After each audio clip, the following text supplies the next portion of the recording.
Hello. This is Vince. This is the RR Show, and this is a spooky, scary stories edition. We're going to be telling some ones that might frighten you, but isn't that a little bit fun? That's part of what they do at the Disturbed podcast. Disturbed, True Horror Stories. Check it out now wherever you get your podcast. They're a great one. They're a sister show on our network. So again, it's Disturbed, True Horror Stories. Great podcast. Check it out. Okay, without further ado, let's get into this spooky episode of the RR Show right now.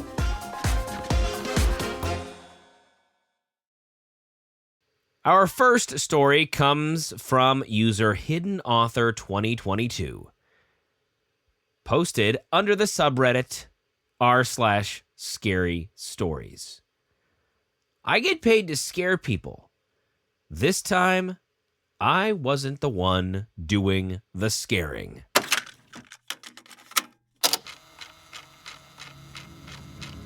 People pay me to scare them. Not in a fun, haunted house kind of way.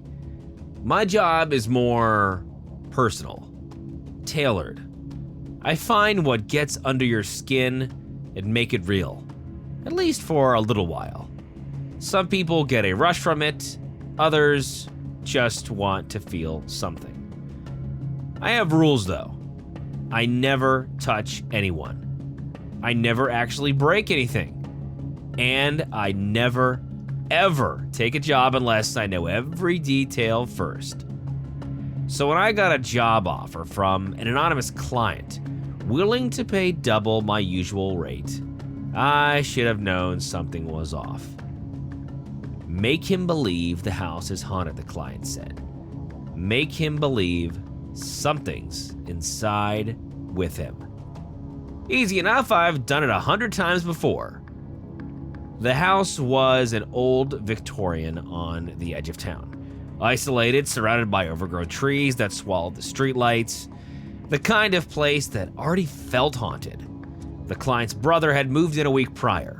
No family, no visitors, just him alone in a big house. Perfect target. I arrived at midnight, no car in the driveway, no lights on, I picked the lock easily. This wasn't breaking and entering, not really, I was invited. The second I stepped inside, I knew something was wrong. The air was thick, wrong, like the pressure before a thunderstorm. It smelled faintly sweet, like rotting fruit and something else, something wet and metallic. I brushed it off and got to work. I started with small things. Shifted furniture just slightly, left doors half open, whispered through the vents just enough to make the air hum. Simple tricks, things that get into your head and make you question what you know you did. Then I heard it. A shuffle of movement from upstairs. I froze. The client said his brother would be home, but I hadn't seen any sign of him.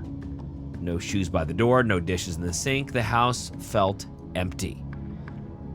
Then came the footsteps. Slow, deliberate, coming down the stairs. I held my breath and pressed myself into the shadows. I've been caught before, but I know how to hide. My eyes adjusted. That's when I saw it. It wasn't a man. Not anymore. A thing stood at the top of the stairs. A twisted, grotesque version of a human. Its body unnaturally long and skeletal. Its skin was translucent, stretched tight over elongated limbs and veins pulsing beneath, like they were about to burst.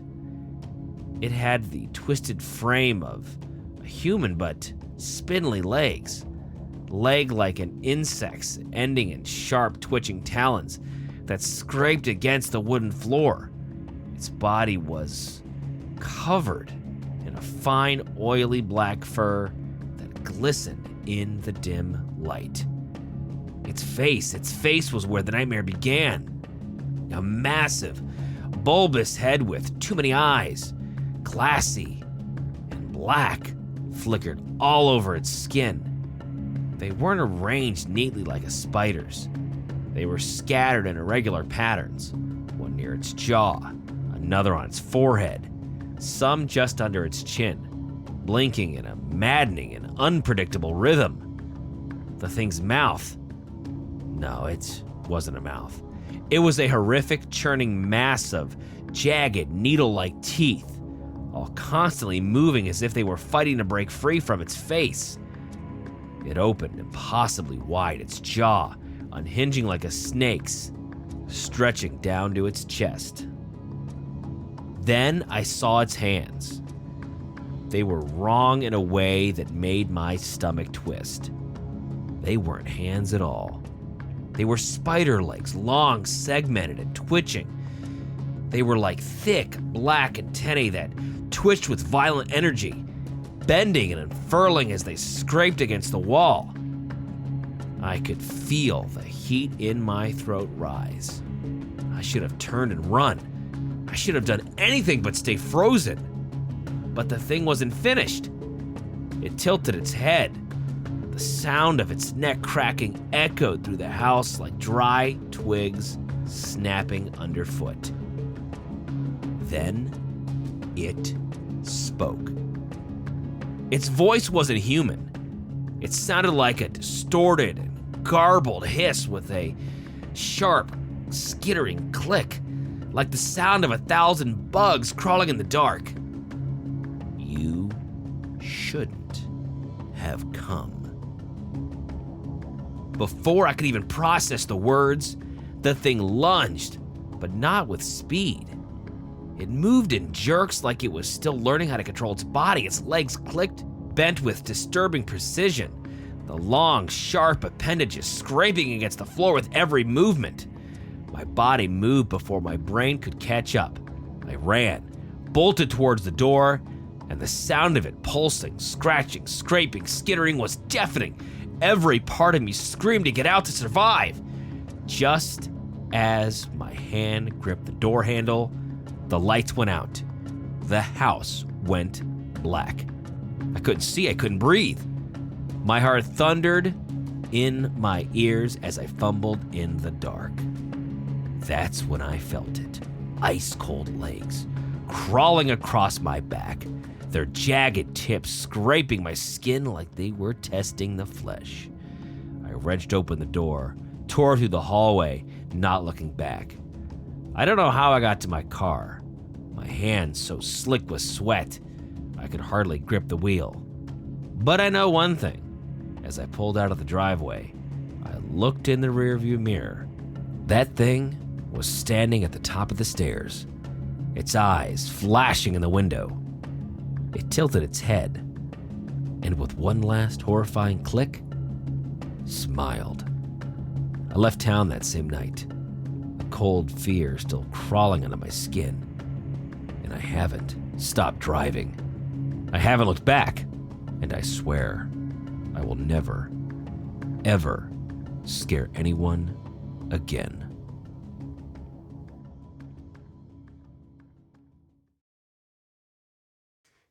In this spooky episode of the RR Show, our next story comes from r/TrueScaryStories, posted by user Outside Original 958. The tapping.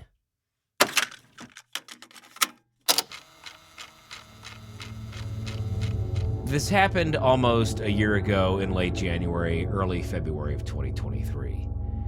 It all started when me and my friend, who we will call Bob, decide to hang out and play some video games at my house. All is good, we've been playing games for hours, and are having a good time until we decide to go to bed. Once we start to go to sleep, we start hearing a tapping sound in the wall next to us. We think nothing of it at first, but then we hear it again a few seconds later in the same pattern. It slowly starts to get faster over a 10-minute time span, and the sounds are heard all around my room, From my second floor window, my door, my walls, the knocks get faster and faster until they stopped. Once they stopped, a bright light came directly from my window, and we heard weird music leading up to the flash of light. When this was over, I was shaking with fear, drenched in sweat, but we both eventually do get to sleep. In the morning, we tell my mom and my stepdad and my older stepsister about this, to which my stepdad responds he hears tapping around the house before he went to bed too. When we heard this, me and Bob were both freaked out, now knowing we weren't hearing things. But my friend Bob had to go home, and we hadn't heard the tapping in a few days. We scheduled something with my other friend, Caden, the next weekend to go over to his house. When we had gone over to his house, we had completely forgotten about what happened the prior weekend. But around 7 o'clock, we were watching YouTube, and I point out I hear something knocking. They say I'm crazy, and they don't hear anything until around 5 minutes later, they start to hear it. The subtle knocking goes on for a while until we started playing games. We start hearing knocking on the wall on the left side of the window. By now, me and Bob are unfazed by the knocking, and we've gotten used to it, so we decide to knock back. Then it all goes quiet for a second. Then it sounds like someone is trying to break the wall down, and we hear the loudest banging sound from his window.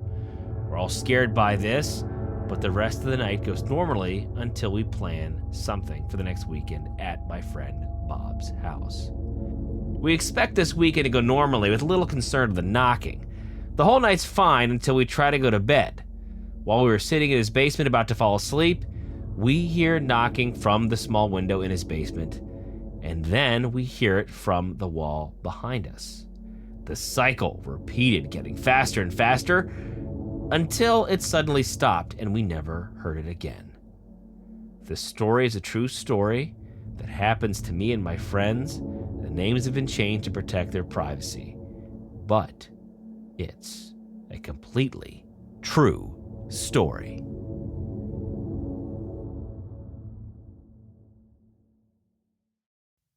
Our third and final story comes from r/TrueScaryStories, posted by user Waziet.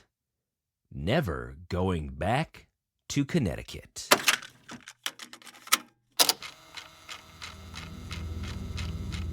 Been reading a lot of stories on here lately, and it made me start thinking about some of my own paranormal experiences.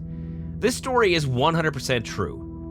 Not a whole lot to it, but it is one of the most viscerally horrifying things that has ever happened to me. Back in 2016, I was in a long-term relationship with this girl whose family lived in a small town in Connecticut. We'd been dating for a little over a year, and I'd met her parents a few times, but this was our first time actually driving down and staying at her childhood home. I was already a little nervous about crashing with her parents and making a good first impression, but she assured me everything would be fine.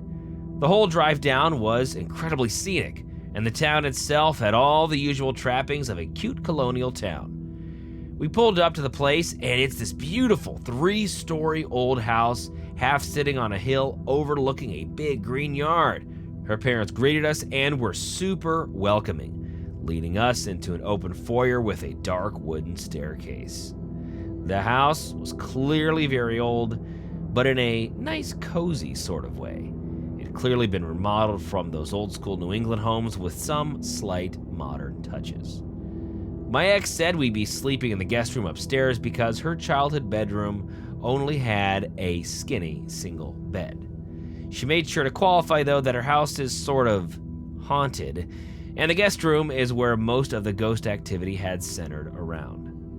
I asked her to clarify what she meant, and she said her brother had slept in the room a couple of times and weird stuff had happened while he was in there.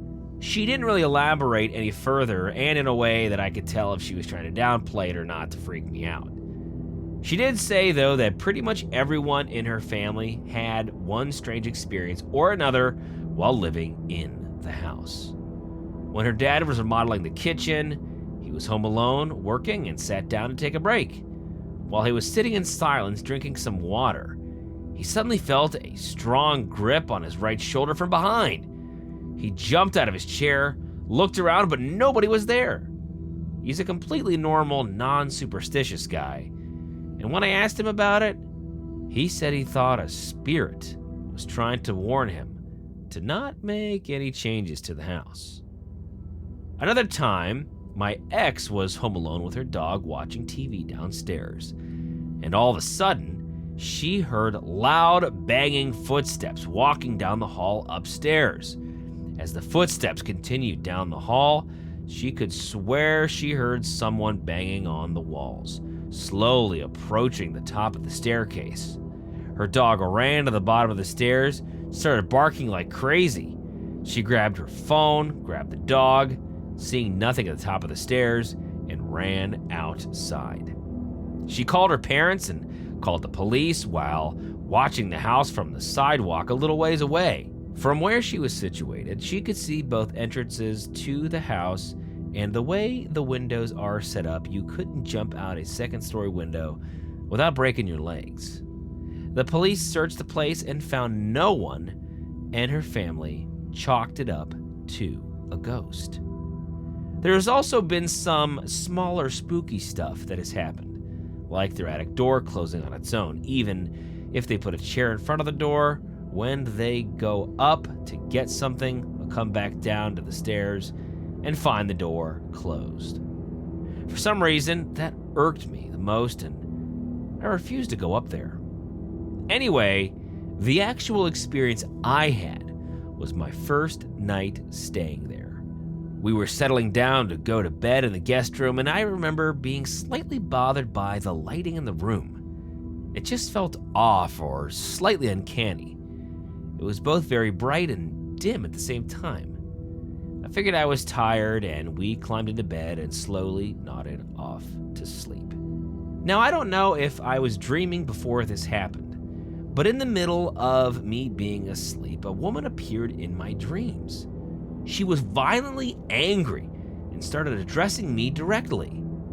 She showed me people in my life that I loved, my ex, family, friends, and she started putting broken glass into their gums, scraping against their teeth. I was just frozen in the dream. I couldn't even react. She told me she was going to torture and kill everyone I cared about. She promised me that everything she was saying was very real. I tried to wake up and was mentally struggling against whatever the grip she had on me, and for a second, I did wake up. I was in bed, sitting in the darkness, and then somehow the woman transmuted from the previous dream into this new one and screamed, "You will never escape." I woke up, for real this time, bolting upright, screaming and violently shaking. This woke my girlfriend up, and she immediately tried to calm me down, asking what was wrong. I started crying, trying to recount to her what had just happened and how viscerally real it was. She reassured me that it was just a dream, and I slowly started to calm down a little.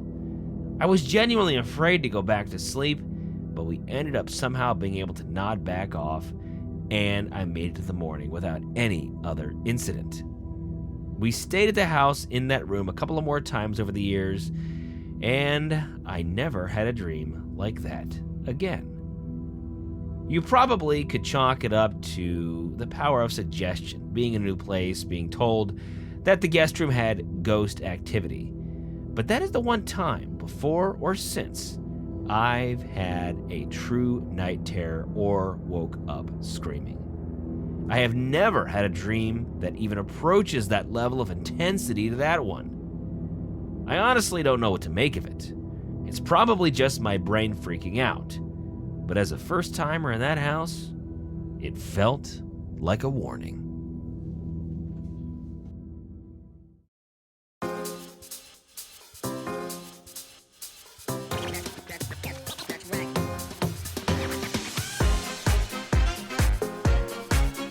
So thanks for being with us. The RR Show is a production of Evergreen Podcasts and Wessler Media. Now, if you'd be so kind, please follow or subscribe to our show wherever you get your podcasts. And if you're feeling extra nice, you might as well leave a 5-star review. But for more, visit the website, rrshow.com. That is rrshow.com. I'm your host, Vince, and we'll see you next time here on The RR Show.